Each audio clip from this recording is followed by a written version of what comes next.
அம்மா அம்மா நம்ம குழந்தை மட்டும் ஒல்லியாவே இருக்கு, புசு புசுனே இல்லை, கொழுகுடனே இல்லை. ஒரு வேளை பாலில் சத்து கிட்டதும் பத்தாம இருக்குமோ? மாட்டுப்பால் கொடுக்க ஆரம்பிக்கலாமா? ஆமா அபி, நானும் ரொம்ப நாளாக அதான் நினச்சேன், ஏன் நம்ம குழந்தை மட்டும் இப்படி இருக்குதேன்ட்டு. சரி வா, நம்ம மாம்ஸ் கடை மது இதை பற்றி கேட்கலாமா?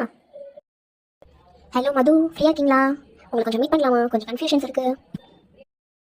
மது, குழந்தைக்கு பால் பத்தலையா என்னன்னு தெரியல, ரொம்ப ஒல்லியாவே இருக்கு, அதை பற்றி கொஞ்சம் சொல்லுங்களேன். அம்மா, குழந்தை ஒல்லியா இருக்குது, புசு புசுன்னு இருக்குது, குடுகுடுன்னு இருக்குது, இது எல்லாமே குழந்தையோட ஜீன் தான்.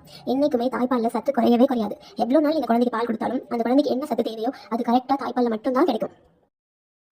குழந்தைக்கு இப்போவே நீங்கள் மாட்டுப்பால்லாம் கொடுத்தீங்க அப்படின்னா அதை சரியாக செரிமானம் பண்ண முடியாது.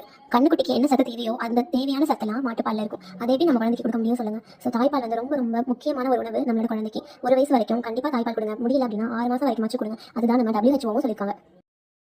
ரொம்ப தேங்க்ஸ் மது, எனக்கும் என் பொண்ணுக்கும் இந்த மாதிரி நிறைய டவுட்ஸ் வரும், அடிக்கடி கேட்குறோம், கொஞ்சம் சொல்லுங்கள். கண்டிப்பாக சொல்லுவேம்மா, என் வேலையே அதுதான். வாங்க.